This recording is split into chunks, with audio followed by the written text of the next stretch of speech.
We are talking about the power of animation. Get ready to blast off into the world of entertainment with Pop Culture Planet.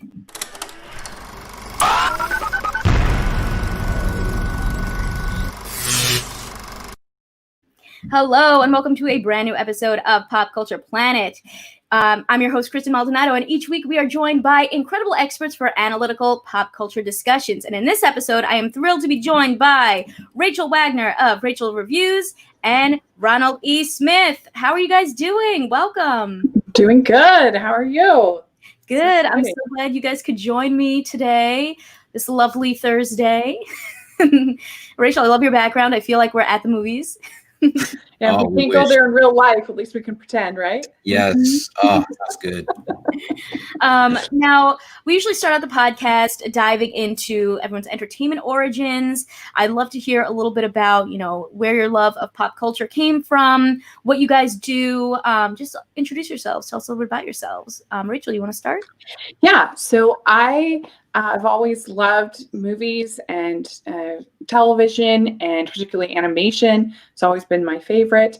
And I started doing a blog when I tore my MCL in my knee. This was 2014, I think. And I really enjoyed it. First, I was just planning on reviewing the Disney canon. And then it kind of grew out of there, and I reviewed more and more and more. And then I started my YouTube channel, and that kind of led to podcasting. And I have both my Rachel's Reviews, and then I also have Hallmarkies podcast because I love Christmas movies and Hallmark movies. And so I kind of have those two different sides of me, both the Christmas / rom-com side and the animation / critic side. Yes. So of course, we had to have you come in here to talk animation, and we will have Rachel back to talk about holiday movies later on in the month. I mean, you're the queen of Christmas. Tell me, what has been one of your favorite animated projects of the last decade? Ooh, my favorite is an anime film called Your Name. By Makoto Shinkai that I absolutely love, about two teenagers who end up switching bodies, and they end up learning a lot about each other and the world around them. It's really beautiful, great story. It has kind of everything that you could want in a movie. It's funny, it's sweet, it's tense, it'll have you on the edge of your seat waiting to find what's going to happen and how they're going to save everything, and it's just a really great movie. Awesome. It sounds like Freaky Friday, but anime. Yeah, especially at the beginning, and then it kind of changes about halfway through, but for the better. And it has great music. It's just a really great movie. Awesome. What about you, Ron? Introduce yourself. Tell us about your entertainment origins. Well, first off, Rachel, no lies. No lies to take everything you just said. Oh, my goodness. Yeah, for me, I'm a freelance sports journalist. That's my heart, my soul. I love about baseball, MMA, football, but also, too, I'm a voiceover artist as a trade.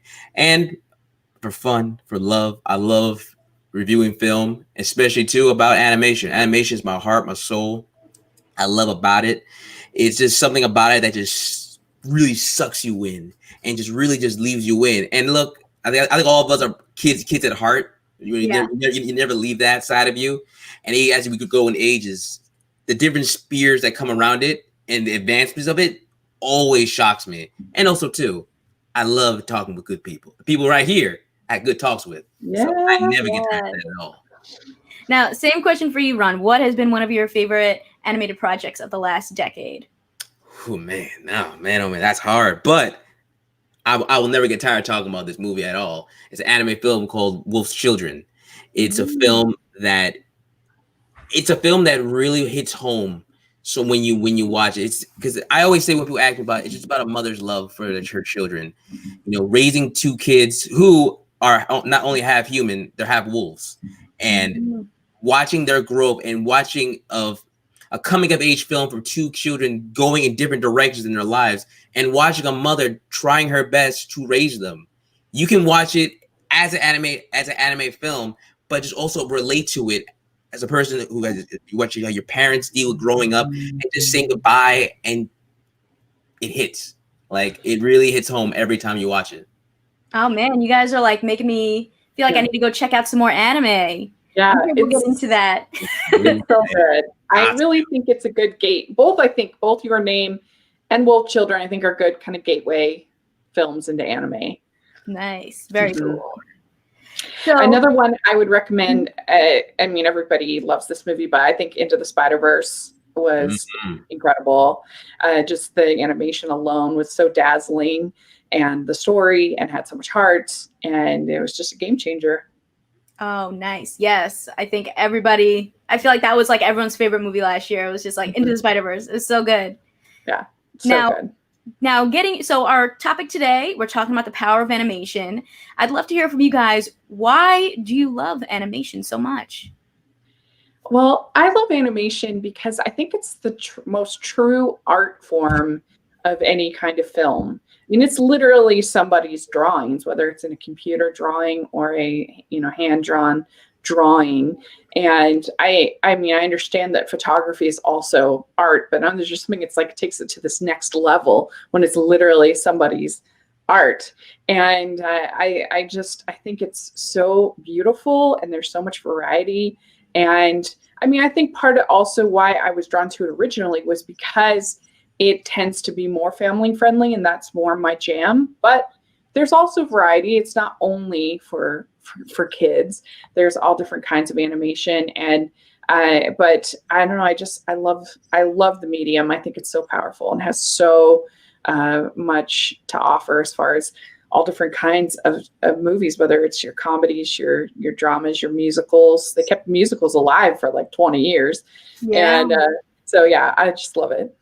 Yeah, I think that's a great point of like, when I had a conversation with the director of Hilda on Netflix, and he had said, every single thing that is on the screen in an animated project, you had to build that world. Like, it does not exist unless they've built it, which is so cool to think about. Like, you literally have to, create this thing. Otherwise, it doesn't exist. So I think that's definitely a great, just like makes it so cool, like to see that, people came up with a whole world. Like, it's not stuff that already exists. You had to make it up. What about you, Ron? No, that's completely true. And I think it just goes back to like how animation, when you really look at it, like it takes your thoughts, because in the end we're all creative. You know what I mean? Like, when you're a child, your imagination goes left and right. You can just spill anything, and there's only certain things that you can do in your imagination you can't do in real life, and that's what animation does. There's storytelling inside of it, and the way it projects things, even where it be in silence, 9 minutes of silence, but you're just projecting the story in art, in sound, with music, and you just told the story. And like everything is built.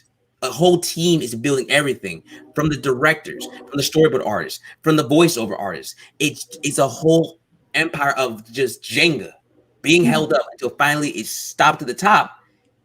And then you're just on a whole roller coaster with it. It really takes you away about how these things that would be for kids. It's designed, I'll say, designed for children, which, look, that's what the medium is. That's fine. You know what I mean? But it shows there's more broad to it. There's more layers inside of it, because there's more stories you can tell. The stories that sometimes we can't tell in live action. And you can never get tired with that. Yeah. Yeah. And I think you guys both have mentioned, like, that it's a medium that's so versatile. Like, yes, you could think of animation and it can be for kids, but also, there's animation that's, more adult projects, or there's even projects where they kind of like mix animation and live action in different like styles. Do you guys have any like favorite styles of animation that you love watching, or any that, have recently been done that you're just like, oh, I love this movie because I love how it was drawn or put together? Well, I think that one studio that is very strong, that all three of their films have been all three of their films so far have been nominated for Best Animated Film, and now their fourth one looks really great, is, I mean, I've already seen it, but it looks like it'll be nominated, is Cartoon Saloon over in Ireland. And all of their films have been excellent. They have Secret of the Kells, they have Song of the Sea, and they have The Breadwinner. So far, all three excellent films, and now Wolf Walkers. And I saw that at TIFF, and it blew my mind. It's my favorite movie of this year. I thought it was absolutely stunning, and the animation that director Tom Moore uses has the look of a hand-drawn animation, and it's just so beautiful the way he uses circles and colors and shapes to draw you into the animation and the story. And it's a story about two sisters that's just beautiful. I think everyone will love it. It's so good. The music is great. The story's great. Yes. That was actually one I saw recently as well, and oh my gosh, it's so good. How the way that they drew it. There's times where it looks like, you know, when they're like some of the joints look like sketches in a way, and and the colors, it was very like, you know, oranges and greens like in the forest, and it was so beautiful. Definitely. I loved Song of the Sea so much. It meant a lot to me personally, but I think it might be his overall strongest film, which is saying something because his other two are very good. And so it's really tremendous. They are an incredible studio. And I was saying on Twitter that I would put their 4 films that they've done up against the first 4 films of Pixar. And I think that they are as strong, if not better. Wow. Not playing around. Ooh. I really would. Yeah, I really would. Wow. So that's one that first comes to mind. What about you, Ron? And then I feel like after that, we got to get into some of these different animation companies because. Okay.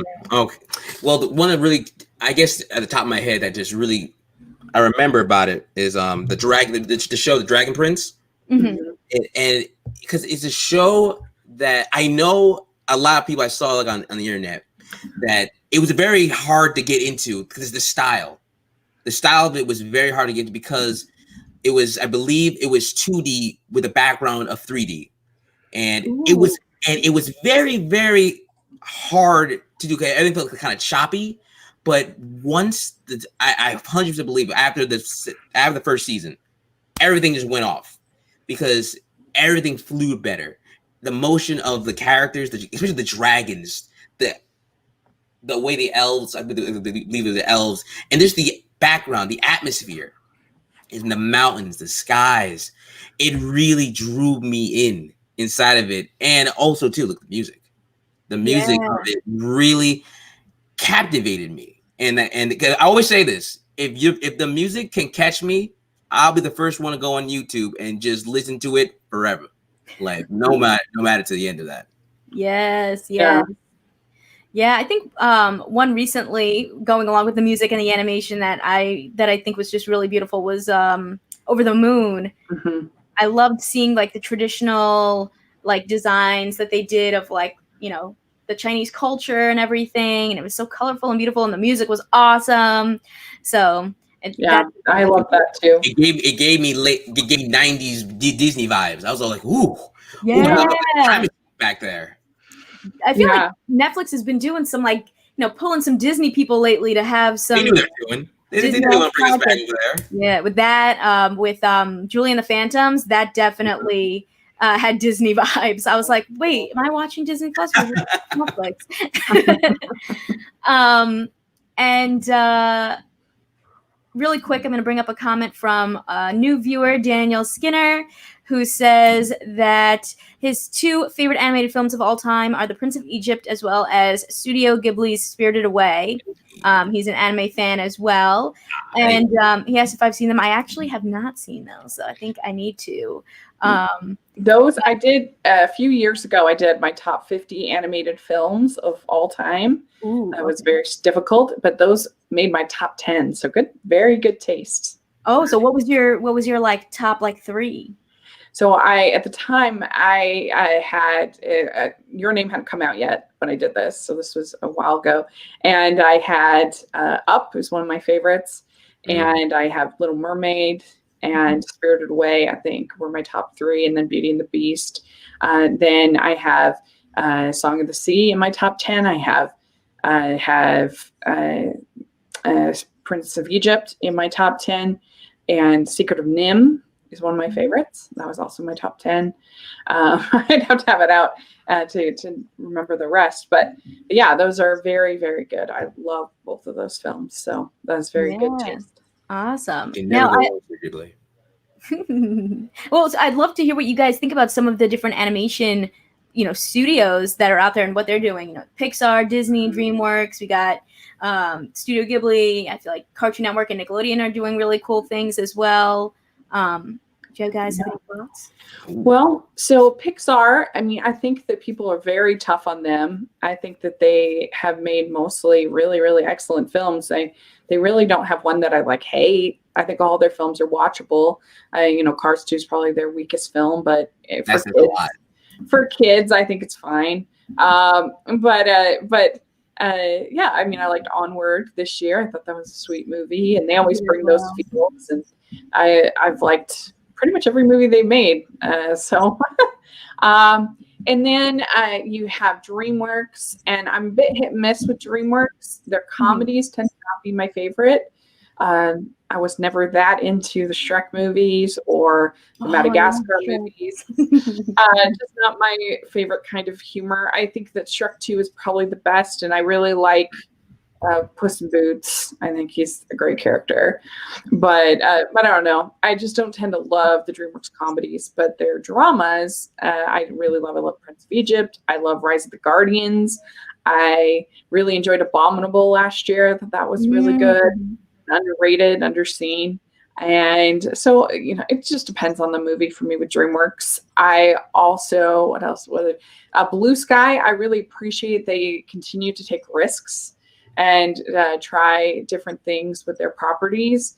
Whether it's the Peanuts movies or the Rio movies or pretty much the Ice Age movies are the only ones that I feel like are kind of not very inspired. But even a movie like their Robots movie, I think is way underrated. I actually really like. So there's that. Of course, you have Disney, which had a really great string of great movies with Zootopia and Moana and Big Hero 6 and Frozen and Tangled. So really, really good. I know that their recent sequels have been somewhat divisive, but I've enjoyed both of them. So there's that. Illumination, I feel like, is our fast food studio. They've never really challenged themselves, but they make movies that people like, and they make a lot of money. They've never done anything that was really ambitious, like Blue Sky, in my opinion. But they're not my favorite. I don't love the Minions. The Minions are not for me, but other people like them. So there you go. I think that covers most of the main studios for my thoughts. Yeah. What about you, Ron? You're not wrong about Illuminations, Rachel. All right. Call them what they are. Okay. Let it be real with that. But just to bounce off her, Pixar, I think with them, they put a pedestal. Everyone has an idea of what they're supposed to be, and it's sometimes it's unreachable. No matter what, even if they try, it's really good. They'd be like, it's good, but it's not there.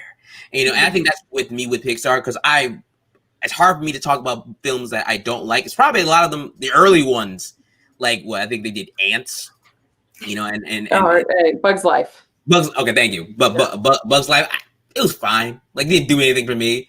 But Toy Stories, loved it. I think more how every year they made more movies, and how we see Incredibles, how it advanced in animation. I never get tired of that. Yeah. But I say that DreamWorks, I have hit and miss with them. Like Rachel said, I love Shrek 2. I recently rewatched the first two of them. Shrek 2 is still holds up. It's still funny. And I get why you need a comedy. It could be not for everybody. I love that movie so much.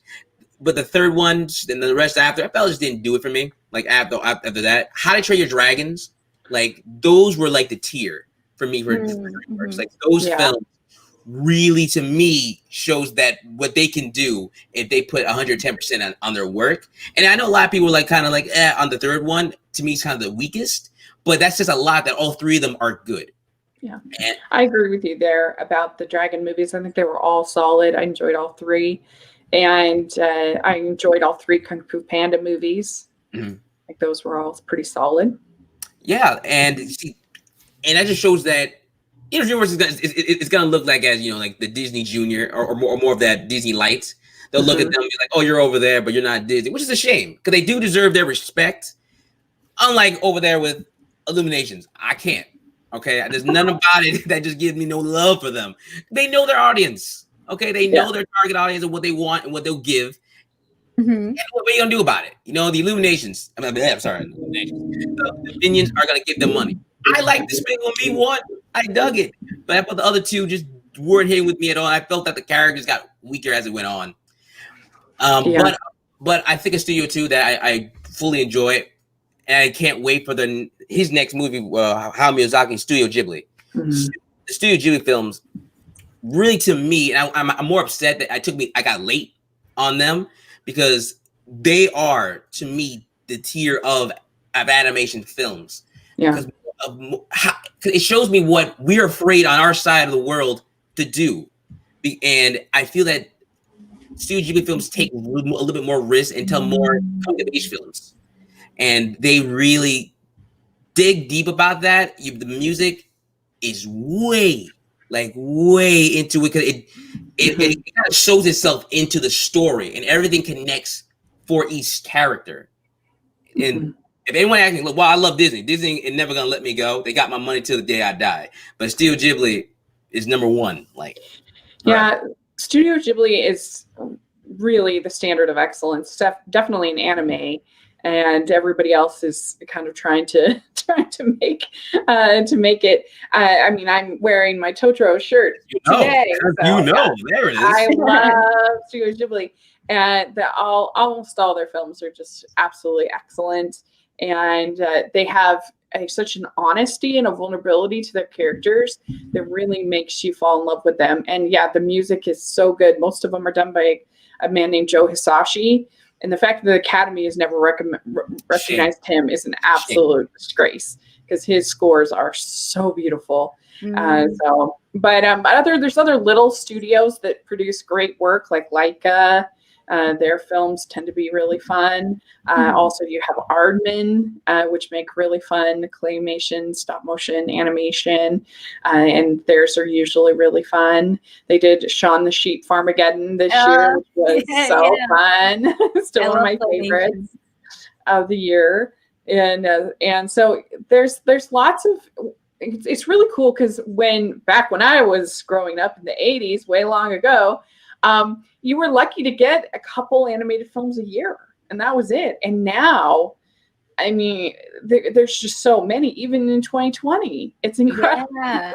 And I absolutely, yeah. I feel like I find myself, I love the animated films, but I also really love the animated TV series. Yeah. And so when I think of Dreamworks, aside from Shrek and I feel like they do a lot of fun, throwback types of projects there, like Captain Underpants. I don't know if you guys grew up with Captain Underpants, but I grew up with it. So that was one that I was like, oh, this is so fun, my childhood. But I love their TV shows like She-Ra and the Princesses of Power. I love shows that are pushing the boundaries, and I felt like they really push the boundaries in terms of body type in animation and the way that men and women are represented and LGBTQ plus relationships and things like that. And they really just told these stories that I feel like we don't get to see very ever. I remember in a recent season, one of the characters was non-binary. And it's I've never seen that in an animated show, let alone a live action show, So I thought that was really cool. And then I love what Cartoon Network has been doing as well. I feel like they're also very ahead of the game with stuff like, Steven Universe and Adventure Time. And one of my favorites is Craig of the Creek. I don't know if you guys have ever seen it. But basically, it's about this young African-American boy who just goes on adventures with his 2 best friends, in the creek in their little neighborhood, in the little, forest. Yeah, and you really get to see such a positive African-American family, and it's just it's things like that are like so simple, but also like you don't ever see in animation, or not even in animation, just like, in regular life, we don't always get to see that kind of diversity on screen, even though people are living those lives every day. And so like, it's really refreshing, I feel like, when you get to see these stories being told. And like, I feel like animation, especially, is a place where like literally anything's possible. Like if you can draw it or you can like animate it, like it's possible. So like the fact that like, we can finally, like, I just feel like we should be seeing more stories of like, strong, families that are, of different backgrounds, like Coco, another great example of like just a, a very, we're seeing a specific type of background, and we're getting to see like this, getting to learn about a different heritage and, different traditions, and also see this really like strong family dynamic in, this film about Dia de los Muertos, so I love those kinds of projects where we get to see that kind of stuff brought to life. Yeah, there have been some really, really strong series. You mentioned a bunch there. You mentioned Hilda earlier, which has my heart and I love so much. There's also Gravity Falls, which was incredible for 2 seasons. I absolutely loved that show. A Star vs. the Forces of Evil was really, really great. You mentioned Steven Universe. There's Over the Garden Wall was one of my favorites. That is absolutely beautiful. You have Star Wars Rebels, which I think is stronger than any of the Disney Star Wars films. I loved Star Wars Rebels. There's just some really strong stuff. I think the Ducktales reboot is a lot better than the originals. No, don't back away. That's the truth. I do. I really do. Friendship is Magic was so good. So well done. There's just so many. There's so many, too many to keep track of them all. Speaking of, you mentioned the DuckTales remake. I feel like there has been a rise of like animated reboots with that, and the new Animaniacs is coming out. Yeah. What do you guys think about these animated reboots that are coming out? Yeah, the new Looney Tunes on HBO Max was excellent. I was very nervous because the Looney Tunes show, which had come out a couple of years ago, was garbage. I hated it. And they tried to make like Looney Tunes Seinfeld. It was terrible. I hated it. But this was getting back to the roots of Looney Tunes, and I thought they were so good. I absolutely loved them. So if you have HBO Max, I highly recommend watching. It's probably the strongest original property on HBO Max. It was really, really, really good, and so that makes me excited for Animaniacs, because I love that show, and to see them do such a good job with the Looney Tunes cartoons makes me excited. But yeah, we have seen some of those reboots. Now, do you know if any of those reboots, if the people that were originally involved are involved again, or if this is like just new people? I don't know as far as the individual people, but it's Warner Brothers, so it kind of makes me feel a little bit safer, that similar studio at least. Yeah, definitely. Out. And I mean, like, speaking of Warner Brothers, I mean, I feel like an iconic, franchise, well, it's going to be a franchise, I guess, is Space Jam, where we get to see, live action and animation come together. They're already working on a second one. Are you guys interested in that, or are you like? I am not. I was going to say, you're a sports guy, Ron. What do you think? Look, I told everyone that would listen or put an ear against the screen, stop listening to your nostalgia. Okay, Space Jam was trash. Okay, look, it's okay. It's okay to say something nostalgia has about the heart, but it was trash. Okay, and now you're telling me that LeBron James is going to be there, and we're going to have the top NBA stars with the WNBA stars in there. It's going to make a difference. I'm sorry.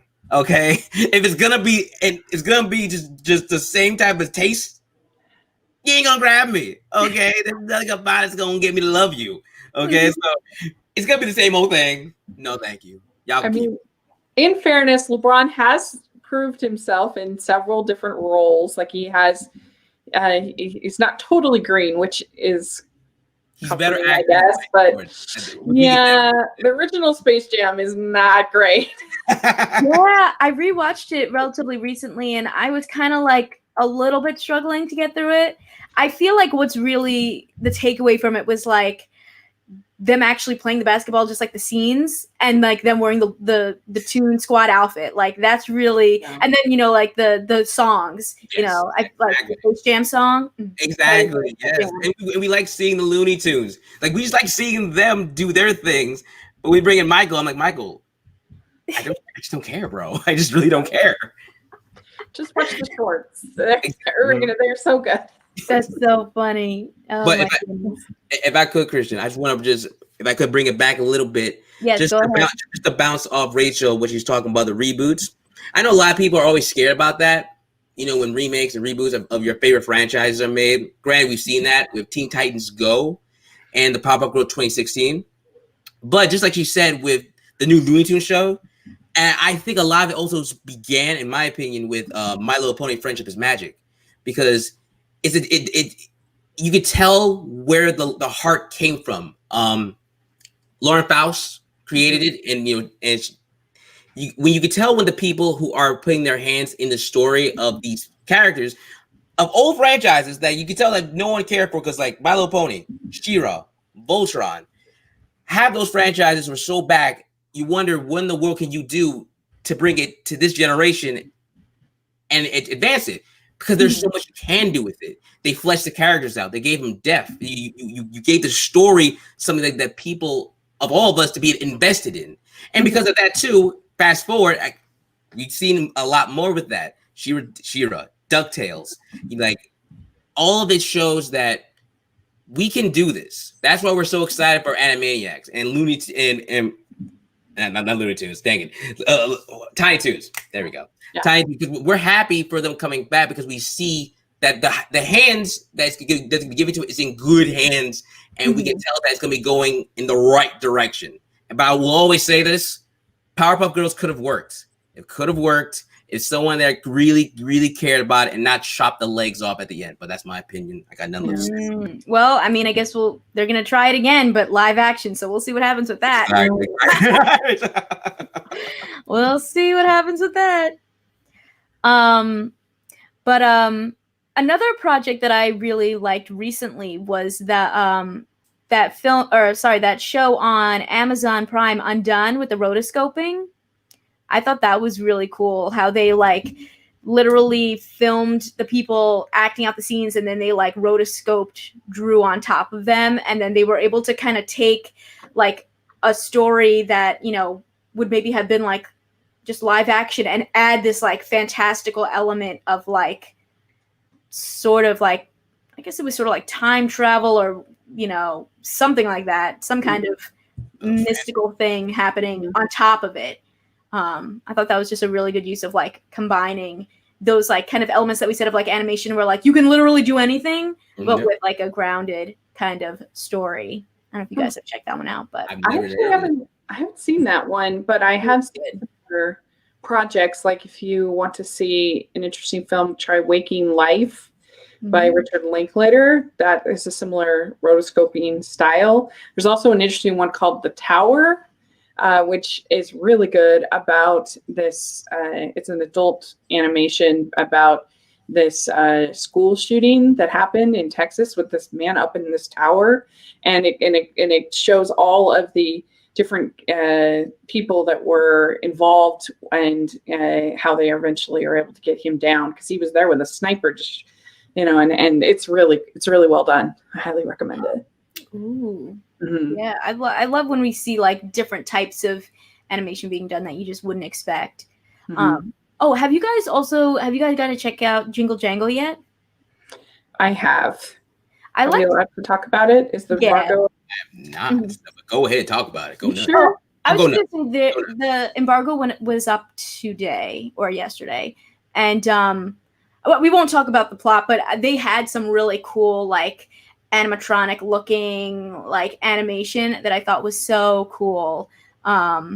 So I love when they add those kinds of moments to a regular live action project. There was also a film I saw at Fantasia Film Festival that was called like A Mermaid in Paris, and they had these very like whimsical like they'll open up a book and it's like a pop-up book and all these animations would come out of it. It's so beautiful. I love when they do things like that and add like animation to real life.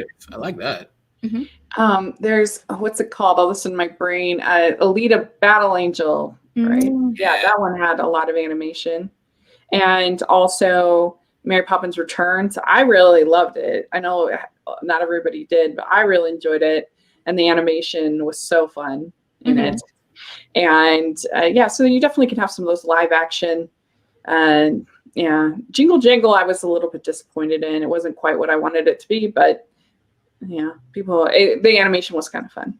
Yeah, I agree. But I liked the kind of like, it would look like kind of like clockwork like animation. It was cool.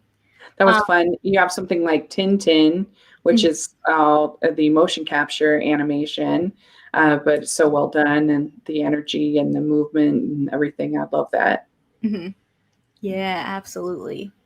Now, I'd love to talk a little bit more about the actual voices behind animation. I feel like there are so many, especially like I feel like as you're growing up, like iconic voices in animation.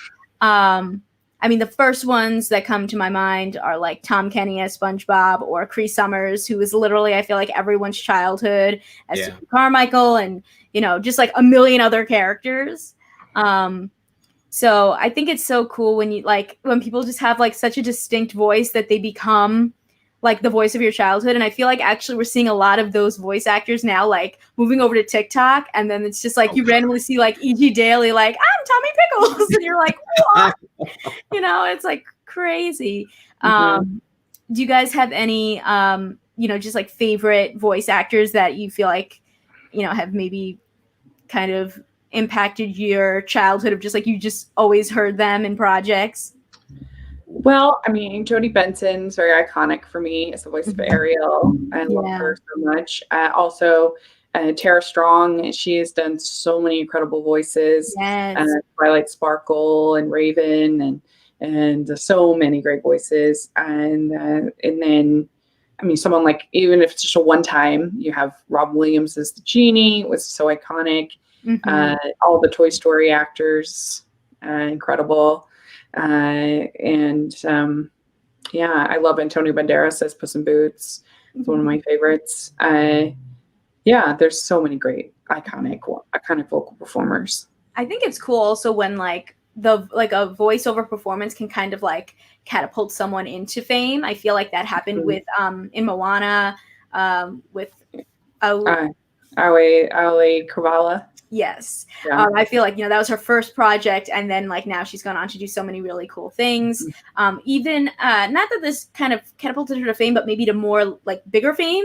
Idina Menzel as Elsa. I feel like, she was like a big Broadway actress and she'd done some smaller movies and now she's like Elsa. And it's like, it was her big breakout. Yeah. That was like her, going from a big role already to like superstar, like everyone knows her name. Or they know Adele Dazeem. and that's the power of it. And remember, that's just her voice, her singing and just her voice. That's just it. People just knew that. And then after that, when this movie boomed up and they just loved her, they're like, who is this woman? Who is she? And now she can't go anywhere in all these projects because of what the performance that she did. And that shows about all these voice actors. It's about so much about not only your range, but also too, because sometimes you can be typecast in roles. And so you want to make sure that whatever character that you get a chance to perform with, you want to put a style on them. So even though your voice may sound the same in them, it's the way you project it that really shows the difference with them. That's the perfect example with Cree Summer, how she can go from Susie and then she can go to number 5 for The Kids Next Door. Because both of them are her voice, but there's a different style and flow and how she handles it. But like for me, Kevin Conroy, voice in Batman. I mean, like, he can't go nowhere. Like, and even in games, think we'll make new games, bring Kevin, and then people get mad when he's not in it. And that just tells you more about him. Scott McNeil, I love his voice in Gundam Wing as Dual Maxwell because man, the brother had pipes. Okay, this guy can scream up his lungs. He will feel it, and that's the whole thing. Like you feel when he's in his, because it's Gundam Wings, it's the mega suits. So when he's like slicing these robots and he's screaming, you feel it. Like you feel the attack and you feel the energy he's giving. And another one too, because about Phil, I think I'm gonna get the guy's name right. Phil Lamar, he voiced Green Lantern. Oh yes, yes. And I didn't know too that he voiced Static Shock, and he also voiced Samurai Jack. And Whoa. yeah, and hearing him talk about each character, about why he voiced them and how he voiced them together, it really brings home about it. Like how he said that Green Lantern was more for a stern veteran, but also eminence of a Detroit accent of his father. And then Static Shock was his first lead character, because Green Lantern was part of a team in Justice League, but Static Shock was a solo show, and he was the lead character. So he's a young kid. And Samurai Jack was a completely different style of a show that he's never really done before. But the way that he gave this character a stone cold accent, stone cold performance, you really believed it. And then you don't, because in the end, you're not thinking about him. You're thinking of the character. That's what you want. That's what you want for these voice actors. I don't want to hear Kevin Hart. I don't want to think about them. When you're portraying these roles, I want to see the character that you're giving me.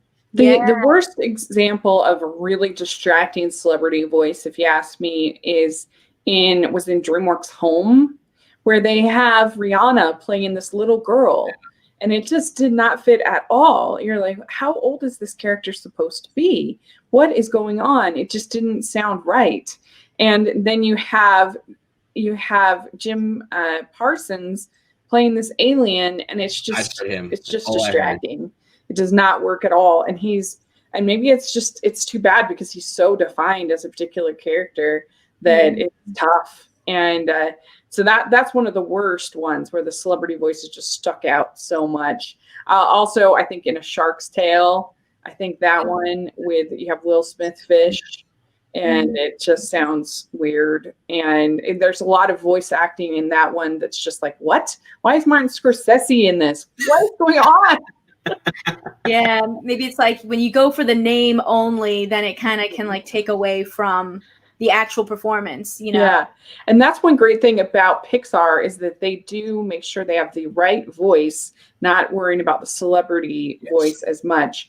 And someone like Patton Oswalt to voice Remy in Ratatouille, that was the right voice for that character that time, even though he was fairly unknown at that point as a comic. And so then if they need a celebrity voice, like with Tom Hanks or something like that, then they get that.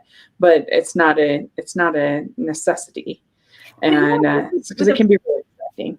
With like Tom Hanks and like the Toy Story movies, I feel like those it doesn't feel like we want this name because it's like Rihanna. It's like it feels like this is a name, but they're also like very established in acting already, whereas their voices make sense, and it like I don't know, it feels like. Mm-hmm. Another terrible example is in the actual Minions movie. Mm-hmm. They had someone like Michael Keaton in there for literally 2 minutes. He's there to drive in a car. Like nobody even knows. There's no need to get Michael Keaton in that film for that role, except for the fact to be able to say Michael Keaton's in this movie and be able to advertise it. Mm-hmm. It was completely unnecessary. And to talk about a role too, that you could tell that when it was presented and was given out and how to portray it, how it impacted so many people. There's one role it's a small show, Pokemon Twilight Wings, and there's one voice actress that I interviewed one time, Anaris Quinones, and she voiced a African American character, Nessa. She's the gym leader, and before the character was given out, it got really hate. It got a lot of hate from the anime community, the Pokemon community. It got a lot of hate, a lot of backlash, but when she voiced the character, she got a floodload of love because people heard her. They saw the character, and when she talked to me about it, she explained what it meant to her to represent something like that. Because a lot of people said, "I never seen myself here, and when I saw your character on the television screen and listening to you, I heard myself, I saw myself. And that's what these characters, and that's what sometimes these characters can do when you're an actor. You're portraying something to other people, and they may relate to it. It can reflect on them, or just things that they've seen in their life. And they're like, yeah, I remember that person. Yeah, I went to school with a person just like that. That's what you want. You don't want to see never the actor. You want to see that. You want to see that one character. Yeah, that's a good point. I think you can see that a lot too with the Star Wars animation when you have characters like Sabine, or I say Tia Sircar, that is a new, different kind of female character than you've ever seen in Star Wars before. And she's, I think, somebody that a lot of people really connected with, a lot of women. And or you have Ashley Eckstein as Ahsoka, and that was another really strong, memorable vocal performance. Yeah. Since we're already kind of talking about it, I'd love to continue our discussion on sort of like the representation and diversity in animation. I think that recently we've been getting a lot of really great projects where like you really get to see these different stories being told and different types of people being represented, and also people realizing like, just because it's animation doesn't mean we can't be like authentic in who's voicing these roles. I mean, just in the recent few months, we've seen Big Mouth and Central Park both recast their African American characters because they were being voiced by white women, so that it would be more authentic and have actual African American women voicing those roles instead. I'd love to hear you guys' thoughts on, that kind of representation, and also just like what we've been seeing recently in film, like the upcoming Soul movie that's going to be coming out soon, and that's going to be our first Pixar movie led by, a Black character. We have not seen that yet, and it's 2020. That's crazy. It's a double-edged sword. What I mean? It is. Because one, you want that. You want representation so much, and I've seen like a lot more with anime TV series than in film. I feel like that they've been really hitting it home harder. With the Owl House. Yes. The Owl House. A bisexual girl. I mean, I don't know when we've ever really a bisexual Latina. Mm-hmm. We've never seen that before, and that shows so much. The Amphibia, Brenda Song is voicing an Asian girl, and the one thing you want is that not only do you want representation there, but you also don't want that to define this show, because the culture is there, but that's not the focus of the story. You see the show is proud of who it is, and they're proud of the characters, but it's not trying to shove it in your throat and say, see this. No, I'm proud of my culture. I'm proud of it, but the whole story is about everything else inside of it. So it's just weaved in. But go ahead. I think you have to look at Spider-Verse as a great example. They told the Miles Morales story, and it was an important story, and it meant a lot to a lot of people. But it was effortlessly diverse in the sense of they didn't have to make like statements about his race or who he was or make it part of the story. It was just him. This is who he is as a character. And I think that tends to be the most impactful type of representation, is ones that don't feel a need to make it part of the plot. It depends on the story. Sometimes it is part of the plot, but I think that Spider-Verse is a really great example of how to do it right. Yeah, like it's just like you happen to be, let's say, a Latina, and you can have more going on in your life other than I am just a Latina and I am, Yeah. Is that when you brought up, Kristen, about Craig of the Creek? Craig Creek, he's the main focus. Craig's the main character of the show, and he has a strong Black family, but it's not all about that. What's it about? It's just about him having adventures with his friends, just being a kid. Yes. A lot of us can reflect about that, just going out with our friends, hanging out, and just going on mindless, fun adventures with each other. Yeah, absolutely. And I think what's great about it is that like that is someone's regular life, and we're getting to see that put on screen. And I think something that we've talked about before on the podcast is just that, sometimes there are stories being told where maybe they're not being told by by someone of that background. And so they just kind of put forward what they think someone of this specific background is like, when that's not necessarily true. Like we've had conversations about how, growing up, we've seen in our community, Latinos and African-American people who are scientists and teachers and all this stuff. And then it's like groundbreaking that we're seeing it on TV because we don't see that, or, in movies, because we don't see it on the screen, even though that's like our regular lives. Right. And I think like just to see like Craig of the Creek is a kid who goes out into the woods and he likes fantasy and he likes to go play, in the forest with his buddies and they have a little secret tree house. It's like, that's someone's real life, but we never get to see that. Right. And so it feels like so groundbreaking when it's like, this is someone's real life. Like that's awesome that we're finally getting to see that, because I do think that there are also certain stereotypes put on people of color that like, oh, well, we don't like horror. We don't like fantasy. We don't like, rock music. We don't like these certain, and it's like, no, we like a lot of different things, just like everyone else in the world likes a lot of different things, And you're absolutely right too with that. But I also want to just take away you once said about how some voice actors are leaving to give other people roles. That's also hard on other voice actors because a lot of them don't want to be typecasted. Like it's a great thing that they want representation for characters to give them the respect that they deserve, but also too, for them, they're like, I don't just want to be the Asian guy. I'm more than just a black girl. I have more range of who I am. So I think it's also a balance. Yes. Give the people the opportunity to show what the director and the writers believe the character should look in their mind. When they hear that voice and they close their eyes, they see their character come to life.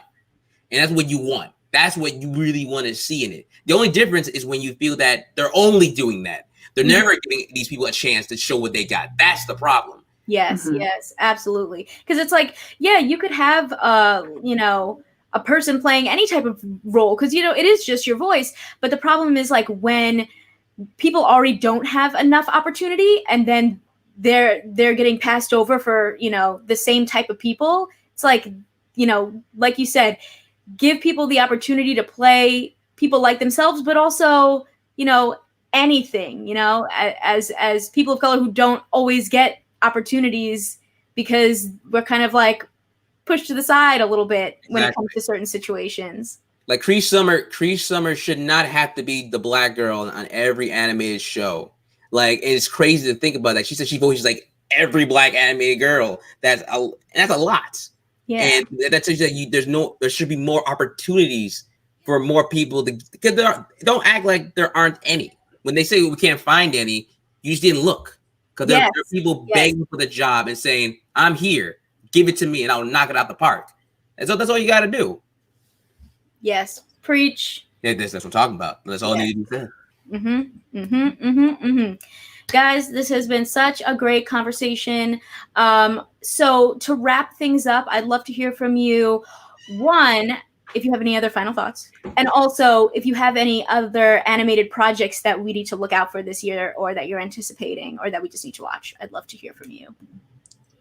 Well, I do think everybody should check out Wolf Walkers. It's so good. I really, really, really recommend it. I wanted to say one little quick thing about representation, and this one thing I learned last year. I got to interview a woman named Midge Costin, who's a well-renowned sound editor, and I asked her about why it's so hard to get women into sound editing, because it tends to be a very masculine field.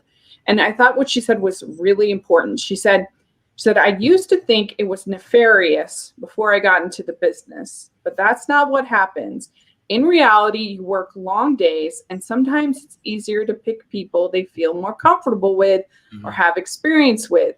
So you have to have more of a consciousness about it. So I think that's the key, is that there are people out there who are great, who deserve to have a chance. But the problem is that we feel most comfortable and it's easiest working with the people that we worked with before. Right. And that we have a comfortableness with. and a relationship with. And so you have to have a consciousness about it to say, I'm specifically going to get out of my comfort zone. I'm going to find those people that are very, very talented that can then participate and get these opportunities. And that's the only way that, whether it's animation, whether it's Hallmark movies, whatever it is, you're not going to see that increased representation until you force people to really get out of that comfort zone and to give people the opportunities that might be a little bit just out of that really easy pick. And so I think that's something important to remember about representation when we ask for representation. That's true. It's not what you know. So that's true. Mm-hmm. But as far as I'm so excited for Hilda season 2. I cannot wait for it. I loved the first season so much, and I have confidence they'll do it right. I'm excited about Soul. I'm looking forward to finally getting to see it. I'm bummed I don't get to see it on the big screen. I'm actually looking forward to Croods 2. It'll be fun to see it in the theater, of course, safely. I'm trying to think if there's anything else. Those are some of my most anticipated coming up of animation. Nice. Oh, and I love Claws. That was amazing last year. I can't wait to watch it again. I love that movie. That's my Christmas movie now. Yeah. But I think what I'm looking forward to, granted, it's going on now, but if you haven't heard about it and you just want me to speak about it, I got you guys, all right? Digimon, y'all remember Digimon? It's back again. Digimon 2020. It's just a reboot of the original show. But man, I'm telling you guys, again, a show that you can see that they care about the franchise and its history, and it's so good. I promise you, I wouldn't steer you wrong. Sequel to Inuyasha, Yashashimi. It's only a couple of episodes in, and I know a lot of diehards are just wondering where are the parents of Inuyasha. I get you, but so far it's doing really good, and I've enjoyed it. And the Promised Neverland has said that they're coming in January. That anime is the scariest, but also one of the most emotional animes I've ever watched. And my goodness. I cannot wait for this coming season. I know a lot of it was pushed back about it. Everything was pushed back, but I cannot wait for it because good things come for those who wait, and you know well that we are gonna wait for this. So I'm down. Yes, and you just made me think of a couple others. My Hero Academia, Heroes Rising was excellent. Definitely one of the most underrated films of the year. Also, I think that the Lupin the Third.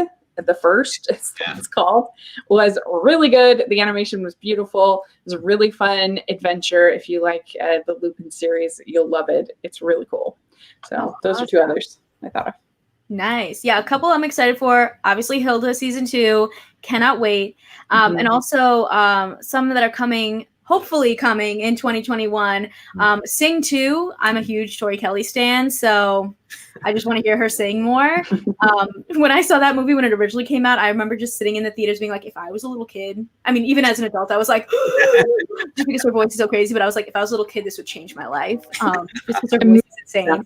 And also Vivo, which is like a new Sony's first ever musical adventure, and it's gonna have songs from Lin-Manuel Miranda, and I love all his music, so I think that'll be really fun, and hopefully some really awesome Hispanic Latinx representation. So Connected, that looks fun, from Sony. Oh, yeah.